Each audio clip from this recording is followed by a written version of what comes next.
Hello and welcome my dear student, welcome again to your educational platform. आज हम physics का 11th class का जो चैप्टर वर्क पावर एनर्जी हमने शुरू किया था उसका सेकंड लेक्चर है, जिसमें हम आज काइनेटिक एनर्जी के बारे में स्टडी करेंगे। सबसे पहले तो देखिए, इससे पहले के लेक्चर में हमने वर्क डन कैलकुलेट किया था, work done by variable force, work done by constant force, और जो फॉर्मूला था W इज इक्वल्स टू, हमने स्टडी किया था W is equals to F S cos of theta, ठीक है, where theta is the angle between force and displacement. तो आज हम इससे आगे हम स्टडी करेंगे फोर्स के, हमने फॉर्मूले और भी वर्क डन के और भी फॉर्मूले हमने स्टडी किए थे, एफ डॉट एस भी हमने किया था, और वर्क डन हमने इस तरीके से भी लिखा था, F into D X x1 to x2 variable force से।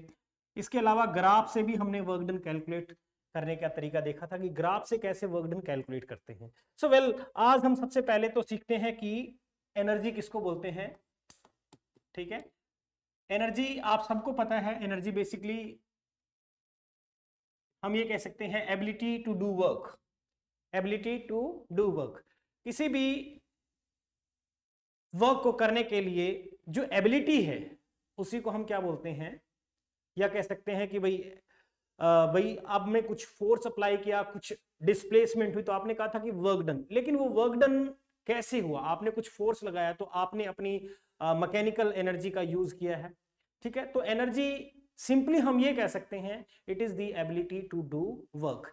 ठीक है, स्केलर क्वांटिटी है, नो डाउट स्केलर क्वांटिटी है। और इसके बारे में और कुछ आपको पता हो, इसकी एसआई यूनिट वर्क के जैसे ही है, एसआई यूनिट इसकी जूल है। और सीजीएस यूनिट की अगर हम बात करें तो इसकी सीजीएस यूनिट होती है अर्ग, और 1 जूल इज इक्वल्स टू, हमने स्टडी किया 10⁻⁷ अर्ग के इक्वल होता है। ठीक है, एनर्जी की बहुत सारी फॉर्म आपने स्टडी की होगी, बहुत सारी फॉर्म में आ सकता है। आपने काइनेटिक एनर्जी स्टडी किया होगा, पोटेंशियल एनर्जी स्टडी किया होगा, केमिकल एनर्जी स्टडी किया होगा। ठीक है, केमिकल एनर्जी स्टडी किया होगा। इसके अलावा आपने न्यूक्लियर एनर्जी भी स्टडी किया होगा। ठीक है, मस्कुलर एनर्जी हो सकती है। ठीक है, और बहुत सारी हीट एनर्जी है, साउंड एनर्जी है, लाइट एनर्जी है, ढेरों तरह की एनर्जी हमने पढ़ा है, लाइट। ठीक है, तो बहुत तरह की एनर्जी है, और उन एनर्जी से हम किसी भी तरीके का वर्क डन करते हैं। लेकिन आज हमारा मेन मकसद है, टारगेट है कि जो काइनेटिक एनर्जी है, काइनेटिक एनर्जी का मतलब क्या होता है, उसका डेरिवेशन सीखेंगे। ठीक है, और काइनेटिक एनर्जी से रिलेटेड कुछ और इंपॉर्टेंट कंसेप्ट्स हम सीखेंगे।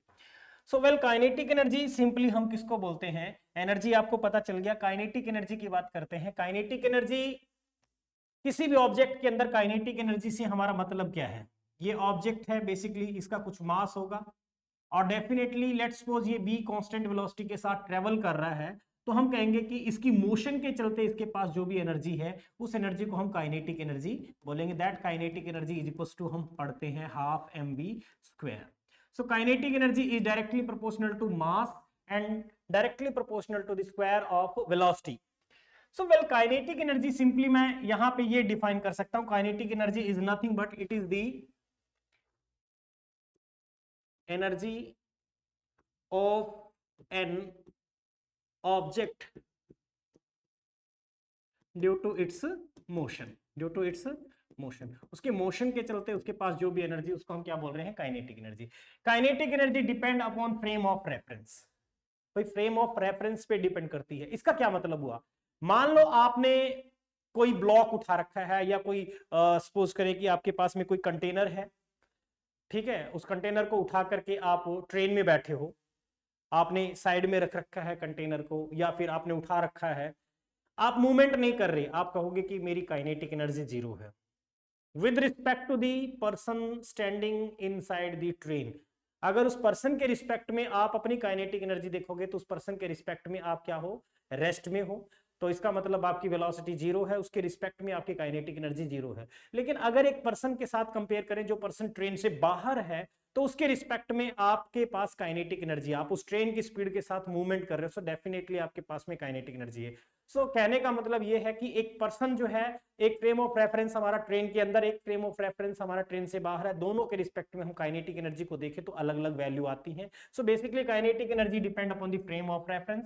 Kinetic energy according to Einstein theory of relativity, ये क्या मतलब है? देखिए हम जो ये फॉर्मूला लिख रहे हैं, ये फॉर्मूला कब लिख रहे हैं? जब v की value very very less than हो स्पीड ऑफ लाइट से। स्पीड ऑफ लाइट जो आपने वैक्यूम में स्टडी किया 3 × 10⁸ मीटर पर सेकेंड, उससे बहुत ही कम अगर स्पीड है तो उस केस में हम ये फॉर्मूला अप्लाई करते हैं। अदरवाइज एनर्जी, काइनेटिक एनर्जी का फॉर्मूला हम लिख सकते हैं mc² माइनस m0c², और इसको मैं कुछ ऐसे लिख सकता हूं E = m को हम लिख सकते हैं m0/√1 माइनस v²/c²।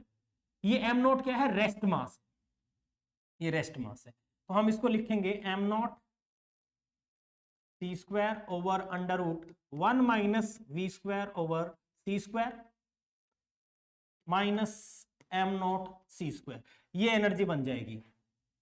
आप इसको और शॉर्ट में लिखना चाहते हो तो m0c² can be written as 1/√1 minus v²/c² minus 1, ये लिख लीजिए। एलसीएम लेकर के और सोल्व कर सकते हो। ये जो है kinetic energy according to the Einstein theory of relativity.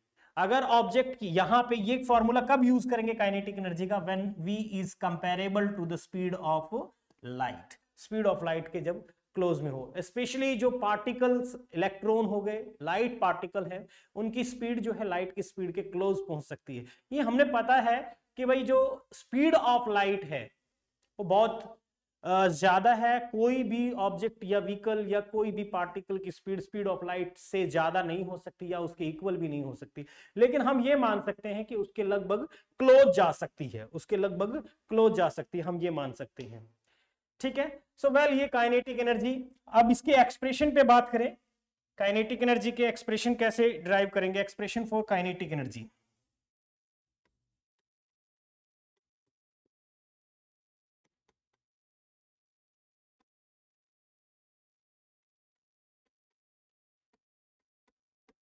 Kinetic energy का एक्सप्रेशन कैसे ड्राइव करेंगे बेटा? इसके लिए हम एक ऑब्जेक्ट कंसीडर करते हैं जो इनिशियली रेस्ट में होगा। यहां मैंने एक ऑब्जेक्ट कंसीडर कर लिया जिसका मास m है और इनिशियली उसकी वेलोसिटी मैंने कह दिया 0 है। इनिशियल वेलोसिटी उसकी कितनी है? 0 है। अब इसके ऊपर कुछ फोर्स हमने अप्लाई किया जिसकी वजह से इसकी कुछ वेलोसिटी बन गई, और वो वेलोसिटी बन गई लेट्स सपोज v की फाइनल वेलोसिटी क्या बन गई? v। अब इसने कुछ डिस्प्लेसमेंट कवर किया होगा, let's suppose that displacement is s, हम कह सकते हैं। लेट्स सपोज वो डिस्प्लेसमेंट s कवर किया ताकि उसने v वेलोसिटी मेंटेन कर ली। तो हम इसको कैसे लिखेंगे? इसको लिखने का तरीका हमारे पास में ये है, kinetic energy is nothing but it is amount of work done. Kinetic energy क्या है? वर्क डन है। इस पे आपने कुछ फोर्स अप्लाई किया है, से समथिंग फोर्स जो है हमने F कंसीडर कर लिया। सो वर्क डन ही यहाँ पे काइनेटिक एनर्जी होगा। वर्क एनर्जी थ्योरम हम स्टडी करेंगे, और वो वर्क डन किसके बराबर लिख सकते हैं हम? Force into displacement S। Force को आपने लिखा है m × a × s। ठीक है, तो ये जो वर्क डन है यही काइनेटिक एनर्जी है। और एक्सेलरेशन हमें पता है v² minus initial velocity square is equal to, हम लिखते हैं twice of a × s। Equation सबको पता है, इनिशियल वेलोसिटी 0 है तो v² upon twice of s is equals to a। ये क्या होगा? एक्सेलरेशन है उसकी। ये क्या है उसकी? एक्सेलरेशन। ठीक है, अगर u क्या है? 0 है, इनिशियल वेलोसिटी उसकी 0 है। तो मैंने एक फर्स्ट मेथड के अंदर तो मैंने सिंपल तरीके से निकाला है, kinetic energy is equals to m × a, that means v² over twice of s × s, and s get cancel, so kinetic energy is equals to half mv²। ये बन गया हमारा रिलेशन काइनेटिक एनर्जी का। मैं इसको कैलकुलस मेथड से भी निकाल सकता हूं। कैलकुलस मेथड से कैसे कैलकुलेट करें? By calculus method. Kinetic energy by calculus method. तो बेटा कैलकुलस मेथड से कैसे निकालेंगे आप देखिए, let's suppose small amount of work done जो हो रहा है वो dw हमने कंसीडर कर लिया।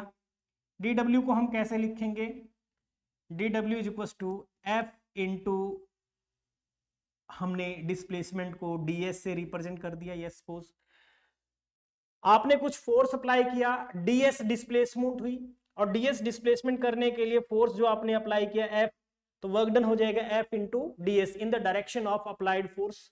मैं इसको इंटीग्रेट कर सकता हूं, integrating both side,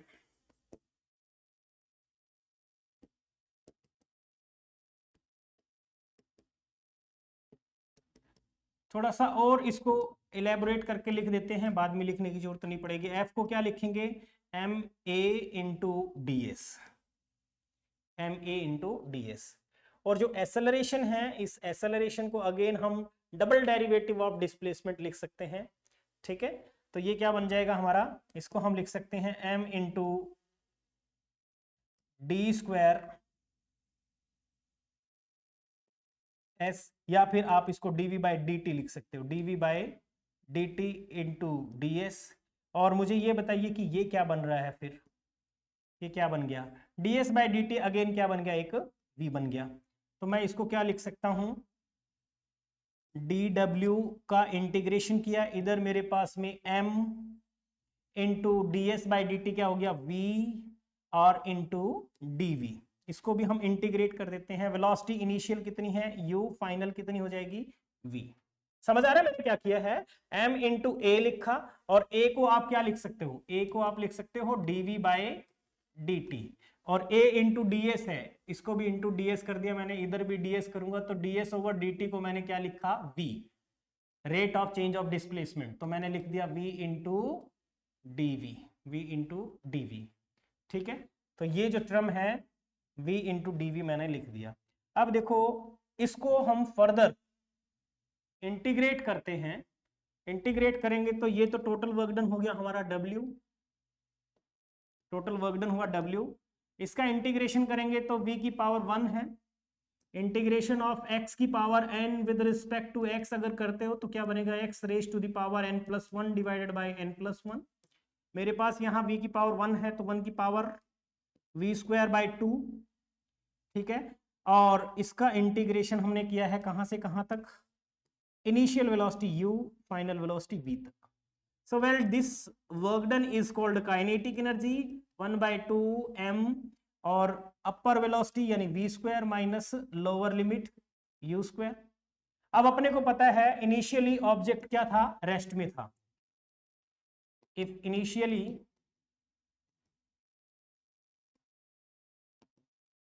object at rest, initially object rest में है तो u को क्या लिखेंगे, 0 लिखेंगे। यहाँ u को 0 लिखते ही काइनेटिक एनर्जी का एक्सप्रेशन आ जाएगा हाफ m v स्क्वायर। तो दोनों तरीके से आप समझ सकते हो, चाहे इस मेथड से कीजिए चाहे कैलकुलस मेथड से। ये कैलकुलस मेथड से है, डिफरेंशिएशन इंटीग्रेशन से आप ड्राइव कर सकते हो। तो ये तो काइनेटिक एनर्जी अब मेनली किन फैक्टर पे डिपेंड करता है वो आपको समझ में आया। नेक्स्ट हम वर्क एनर्जी थ्योरम करते हैं। वर्क एनर्जी थ्योरम क्या बोलती है, वर्क एनर्जी थ्योरम कह दीजिए या वर्क एनर्जी प्रिंसिपल, ये हमारे लिए बहुत इंपॉर्टेंट थ्योरम बनने वाली है। ठीक है, इस थ्योरम के अकॉर्डिंग क्या है कि जो चेंज इन काइनेटिक एनर्जी है that will be equals to work done. एक ऑब्जेक्ट है, इनिशियली हो सकता है उसकी कुछ वेलोसिटी है u, और आपने उसके ऊपर कुछ फोर्स अप्लाई किया, उसकी वेलोसिटी u से v आपने बना दिया। तो बेसिकली आपने कुछ वर्क डन किया होगा। अगर उसकी वेलोसिटी को u से u ही बनाया तो आपने कोई फोर्स अप्लाई नहीं किया, क्योंकि आपने उसकी वेलोसिटी को चेंज ही नहीं किया। वेलोसिटी चेंज नहीं हुई तो कोई एक्सेलरेशन नहीं, और फोर्स भी क्या होगा, 0। अगर हम उसकी वेलोसिटी को चेंज करना चाहते हैं, उसके मोमेंटम को चेंज करना चाहते हैं, तो हमें कुछ फोर्स अप्लाई करना पड़ेगा। सो कहने का मतलब ये थ्योरम क्या बोलती है, according to this theorem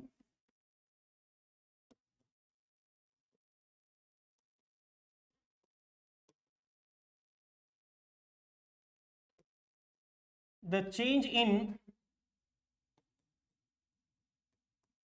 kinetic energy is always equals to work done।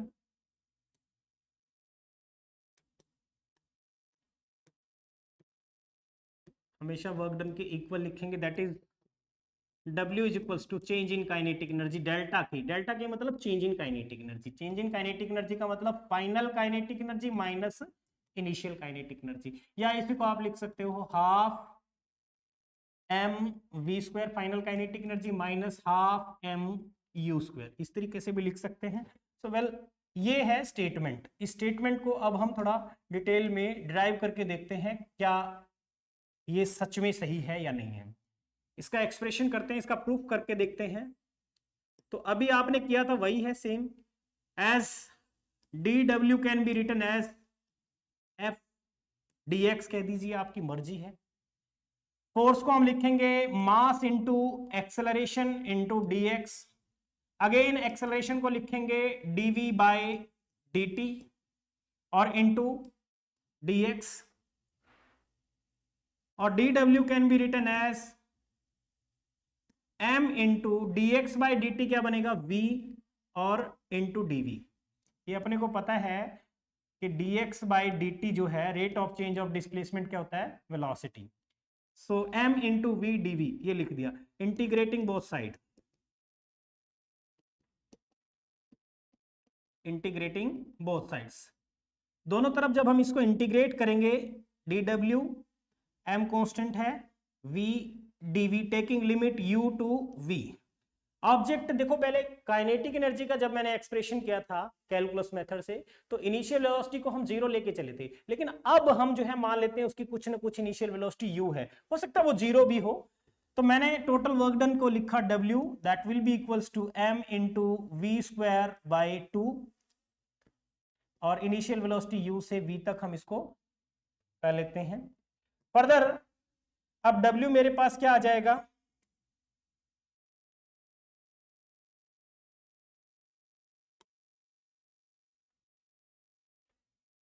w is equals to मेरे पास क्या आ जाएगा, लिमिट पुट किया 1/2 m into we square minus u square, और यू में write it as w is equals to half m v square minus half m u square, या इसको लिख सकते हैं w is equals to final kinetic energy minus initial kinetic energy. So यही work energy theorem है, जिसको हम लिख सकते हैं w is equals to delta K, w is equals to delta K, या फिर डेल्टा u, माइनस का डेल्टा u भी लिख सकते हो बेटा, माइनस का डेल्टा u क्या है, पोटेंशियल एनर्जी को रिप्रेजेंट करता है।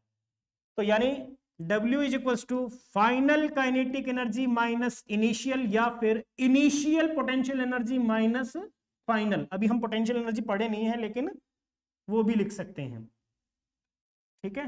Law of conservation of mechanical energy हम स्टडी करेंगे, उसमें delta K plus delta U is always equals to zero होता है, याद रखिए। Law of conservation of mechanical energy को समझें तो उसका मतलब क्या होता है, law of conservation of mechanical energy. Mechanical energy मतलब sum of kinetic energy and potential energy, यानी मैकेनिकल एनर्जी जिसको मैं बोल रहा हूं वो क्या है, kinetic energy plus potential energy. और law of conservation of mechanical energy बोलता है वो क्या है कि जो चेंज इन काइनेटिक एनर्जी है plus change in potential energy है वो हमेशा ही जीरो होता है, ठीक है। या ये कहें कि सम ऑफ काइनेटिक एनर्जी और potential energy, sum of kinetic energy and potential energy is always constant. So we can say that delta k plus delta u is equals to 0, या ये कहें कि delta k change in kinetic energy is equals to minus of change in potential energy, और change in kinetic energy किसके equal था, work done के, तो मैं delta k की जगह पे माइनस ऑफ डेल्टा u भी लिख सकता हूं। ये वर्क एनर्जी थ्योरम है, आपको समझ में आ गया होगी। बहुत सारे क्वेश्चंस में हम ये कंसेप्ट यूज करेंगे, बहुत सारा सिस्टम जो जिसमें हम काइनेटिक एनर्जी को पोटेंशियल एनर्जी में चेंज करते हैं या पोटेंशियल एनर्जी को काइनेटिक एनर्जी में चेंज करते हैं, कुछ ऐसे इलस्ट्रेशंस को हम सोल्व करेंगे। यस, नेक्स्ट है relation between kinetic energy and linear momentum. ये कैसे निकालेंगे, एज अपने को पता है कि काइनेटिक एनर्जी जो है हाफ एम वी स्क्वायर हम पढ़ रहे हैं, तो हमने क्या किया भाई, काइनेटिक एनर्जी के को मैंने लिखा 1/2 एम से मल्टीप्लाई एम से डिवाइड, m इंटू वी हम पढ़ते आ रहे हैं किसके बराबर है, m इंटू वी हमारा लीनियर मोमेंटम हुआ, m इंटू वी क्या है, लीनियर मोमेंटम। सो p स्क्वायर ओवर 2m, तो kinetic energy is nothing but p square by twice of m हम लिख सकते हैं। ये रिलेशन हुआ। और इसी को हम ऐसे भी लिख सकते हैं, और momentum p square twice of m into के, और स्क्वायर हटाएंगे तो इसका क्या बनेगा, अंडर रूट। ठीक है, ये भी लिखा जा सकता है, ये भी लिखा जा सकता है। सो ये है relation between kinetic energy and linear momentum. इन्हीं के बेस पे जो है आप ग्राफ बना सकते हो अलग अलग। जैसे मैंने अभी काइनेटिक एनर्जी और किसके बीच में बनाया है, वेलोसिटी के बीच में, काइनेटिक एनर्जी और वेलोसिटी के बीच में ग्राफ बनाया गया है। इस ग्राफ में आप अगर ध्यान से देखो तो E is directly proportional to v square. अब हमने पढ़ा kinetic energy E is equals to half m v square. अगर मास कांस्टेंट है, मास अगर कांस्टेंट है, ये देखिए मास इस कंसेप्ट में मैंने क्या लिया है, कांस्टेंट लिया। अगर मास को कांस्टेंट रखते हो तो E is directly proportional to v square. और E इंटू E और V का ग्राफ अगर हम बनाएंगे तो देखिए ये एक पैराबोलिक टाइप बन रहा है, इस टाइप का पैराबोला बनेगा, is directly proportional to E, E is directly proportional to v square, तो ऐसा ग्राफ बनेगा। अगर यहाँ पे v स्क्वायर दिया होता, लेट्स सपोज अपने को ग्राफ में थोड़ा चेंज करके कुछ ऐसे दिया होता, इस ग्राफ में ग्राफ अपने को बनाना पड़ता है, यहाँ v स्क्वायर और यहाँ होता E, तो डायरेक्टली प्रोपोर्शनल है, फिर आप ये लिखते, फिर ऐसा ग्राफ बनाते। ठीक है, यहाँ पे v स्क्वायर है, यहाँ v था, तो ये पैराबोलिक बन रहा है जब m कांस्टेंट है। तो ये थोड़े पॉइंट्स को ध्यान रखिए। इस जगह पे मैंने ग्राफ बनाया किस किस का, एनर्जी का लीनियर मोमेंटम के साथ में, स्क्वायर के साथ में। अब अभी आपने पढ़ा था लास्ट में स्लाइड में, kinetic energy directly proportional to square of linear momentum. यहां पे भी देखो काइनेटिक एनर्जी E से रिप्रेजेंट किया है, directly proportional to E square p square. तो यहां पे मैंने E लिया है और यहां p लिया है, तो ये भी कुछ वैसा ही सेम ग्राफ बनेगा। ठीक है, पैराबोलिक। अगर यहां पे हमने लिखा है कि m अगर कांस्टेंट है, क्योंकि E जो है यहां पे रेसिप्रोकल होता है m के, और अगर m कांस्टेंट है तो फिर E is directly proportional to square of p, तो ऐसा ही ग्राफ बनेगा। क्लियर है। और अगर मैंने कहा कि भाई यहां पे p स्क्वायर दिया होता तो इसका ग्राफ भी कुछ यही बनता, यहां E तो यहां p स्क्वायर दिया होता तो straight line with certain slope. अगर लीनियर मोमेंटम कांस्टेंट दे रखा है तो रिलेशन अभी आपको पता चल गया कि kinetic energy E is equal to p square upon twice of m होता है। अब आपने p को कांस्टेंट किया है तो E is reciprocal of mass. जितना मास ज्यादा होगा उतनी काइनेटिक एनर्जी ज्यादा होगी, उतनी काइनेटिक एनर्जी ज्यादा होगी। जितना मास ज्यादा होगा काइनेटिक एनर्जी कम होगी, सॉरी। ठीक है, जितना मास ज्यादा काइनेटिक एनर्जी कम, क्योंकि रेसिप्रोकल बनाया मैंने। ठीक है, अब यहां देखिए जैसे जैसे आपने यहां पे, सॉरी m बनाना था, थोड़ा सा माइनर चेंज है, यहाँ p नहीं है, यहाँ क्या आएगा, यहाँ आएगा m। सो E और m के बीच में रेसिप्रोकल का ग्राफ है, E is reciprocal of m अगर p कांस्टेंट है तो। ठीक है, तो इसका ग्राफ रेसिप्रोकल का। अगर स्क्वायर रूट p जो है, अगर हम यहाँ पे देखें तो p को मैंने लिखा था स्क्वायर रूट ऑफ 2me। अगर m कांस्टेंट है अगेन इसमें भी, तो p directly proportional to square root of e होगा। स्क्वायर रूट ऑफ E लिया है, यहाँ पे p लिया, तो डायरेक्टली प्रोपोर्शनल है, स्ट्रेट लाइन आएगा, नो डाउट। तो ये कुछ ग्राफ्स हैं, कई बार ऐसे टाइप के ग्राफ भी आपसे पूछ सकता है। Yes, stopping of vehicle by retarding force. Retarding force मतलब आप मूवमेंट कर रहे हो, आपने सडनली ब्रेक अप्लाई किया ऑब्जेक्ट को रोकने के लिए या उसकी स्पीड को स्लो डाउन करने के लिए। ठीक है, तो हमने कहा कि stopping of vehicle by retarding force, तो स्टॉपिंग डिस्टेंस कितना होगा। अब जरा देखिए यहां पे मैंने क्या लिखा हुआ है, W is equal to change in kinetic energy, पढ़ लिया, change in kinetic energy. Finally अगर उसकी फाइनल वेलोसिटी जो भी हो, ये क्या है, V इनिशियल वेलोसिटी लेके चल रहा हूं मैं, इसको और थोड़ा चेंज करके लिख दो, इसको u स्क्वायर लिख देते हैं, डेल्टा के half m u square. u क्या है, इनिशियल वेलोसिटी। अब ऑब्जेक्ट जो है अगर यहां से मूवमेंट करता हुआ, एक ऑब्जेक्ट यहां से मूवमेंट करता हुआ, ये इनिशियल वेलोसिटी उसकी कुछ नॉन जीरो, और फाइनली यहां जाके क्या है, रुक जाता है, final velocity zero after covering some displacement. ठीक है, क्योंकि इसके ऊपर आपने क्या क्या अप्लाई किया होगा, ब्रेक अप्लाई किया होगा, मूवमेंट इधर की तरफ हो रही है, brake, retarding force, friction force वो इसके ठीक अपोजिट डायरेक्शन में लगेगा, तो फ्रिक्शन फोर्स इसको रोकने में हेल्प करेगा। फाइनली उसकी वेलोसिटी कितनी हो जाएगी, जीरो। तो delta K which is equals to half M we square, half M you square. Stopping force जो भी है, स्टॉपिंग फोर्स जो भी हो उसको मैंने F लिखा, और स्टॉपिंग डिस्टेंस क्या है, स्टॉपिंग डिस्टेंस आपने लिखा कि भाई यहाँ पे तो एस है, ये स्टॉपिंग डिस्टेंस हमें निकालना है, तो वो कैसे निकालूंगा, इसको निकालने का तरीका क्या है भाई? इसको निकालने का तरीका देखो, अगर मैं फोर्स को लिख रहा हूं हाफ एम यू स्क्वायर, इसको एम इंटू ए लिख सकता हूं, m इंटू ए लिख सकता हूं, इंटू एस लिख सकता हूं, m से m कैंसिल हुआ, stopping distance is equals to हम लिख सकते हैं u square upon twice of a। ये स्टॉपिंग डिस्टेंस का फॉर्मूला है। अगर फोर्स उसने कुछ फोर्स F लगाया हुआ है, अगर F की फॉर्म में दे रखा है, तो F की फॉर्म में हम कैसे अप्लाई करेंगे स्टॉपिंग डिस्टेंस? तो ये काटने की जरूरत नहीं पड़ेगी, m इंटू ए को मैं एज इट इज F ले लूंगा, स्टॉपिंग डिस्टेंस यहां से हम निकाल लेंगे S is equals to kinetic energy यानी half m u square over हम लिखेंगे फिर F। तो ये मैं अप्लाई कर सकता हूं स्टॉपिंग डिस्टेंस का फॉर्मूला, ठीक है। इस तरीके से हम कर सकते हैं।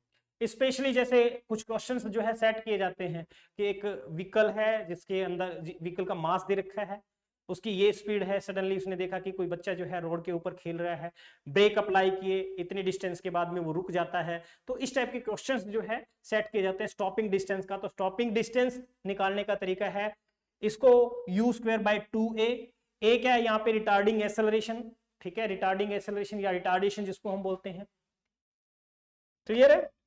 इसी तरीके से नेक्स्ट है स्टॉपिंग टाइम। अब स्टॉपिंग टाइम कैसे निकालते हैं? इंपल्स का इफेक्ट पड़ा होगा। इंपल्स क्या होता है? Impulse momentum concept. Impulse basically क्या होता है? चेंज इन मोमेंटम या average force into delta t, ये हम इंपल्स बोलते हैं, ठीक है। अब impulse force into delta t is equals to delta p, force into time is equals to क्या लिख सकता हूं मैं? चेंज इन मोमेंटम, या उसी को हम इंपल्स बोलते हैं। तो टाइम कितना हो जाएगा? डेल्टा पी ओवर एफ, और डेल्टा पी जो भी होगा mass into velocity over F. तो टाइम आप स्टॉपिंग टाइम कैलकुलेट कर सकते हैं, ठीक है।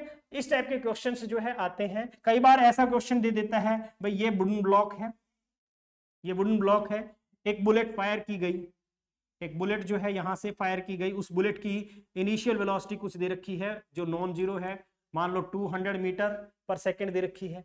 इस वुडन ब्लॉक के अंदर ये हिट करती है, और हिट करने के बाद मान लो इस पॉइंट पे इसके अंदर s डिस्टेंस कवर करके फाइनली यहां जाके रुक जाती है, इस ब्लॉक के अंदर जाके रुक जाती है। इसकी थिकनेस जो भी है वो t है मान लो, और जो s है it is less than t है।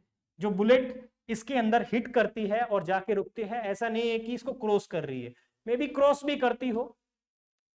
तो अभी जो है इसके अंदर हिट करके इसके अंदर रुक गई है, इसका रिटार्डिंग फोर्स पूछ लेता है, ठीक है, या इसके ऊपर कितना थ्रस्ट लगेगा ये पूछ सकता है, ऐसे टाइप के क्वेश्चंस बनाता है।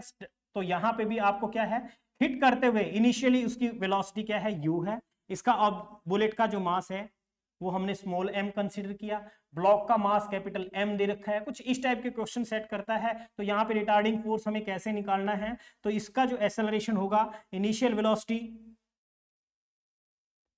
हमने लिखा v square minus u square is equal to twice of a into S.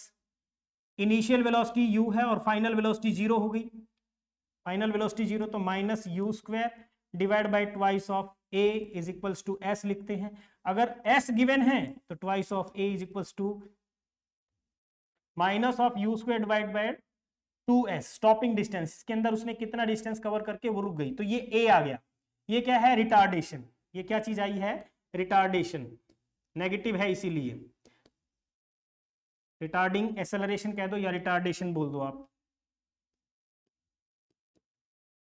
अगर रिटार्डेशन बोल रहे हो, रिटार्डिंग फोर्स पूछ ले आपसे, रिटार्डिंग फोर्स, तो retarding force F is equal to mass into acceleration होता है। तो मैं यहां लिखूंगा minus of m into u square over twice of s, तो ये रिटार्डिंग फोर्स बनेगा उस केस में। क्लियर है? इस तरह के क्वेश्चंस जो है सेट किए जाते हैं। तो आज हमने सिर्फ काइनेटिक एनर्जी का कंसेप्ट सीखा है और आपको उम्मीद करता हूं समझ में आ गया होगा। नेक्स्ट लेक्चर में हम पोटेंशियल एनर्जी के बारे में डिटेल में स्टडी करेंगे, फिर काइनेटिक एनर्जी और पोटेंशियल एनर्जी के ऊपर कुछ क्वेश्चंस कैसे कैसे बनाए जाते हैं उनके कंसेप्ट को सीखेंगे। आज इतना ही, बने रहिए हमारे साथ और लगातार कंटिन्यू जो है फिजिक्स की तैयारी अच्छे से करते रहिए, क्वेश्चंस लगाइए PYQ। तो उम्मीद करते हैं कि आपका एग्जाम जो है बहुत अच्छा जाए। इसी उम्मीद के साथ थैंक यू, जय हिंद।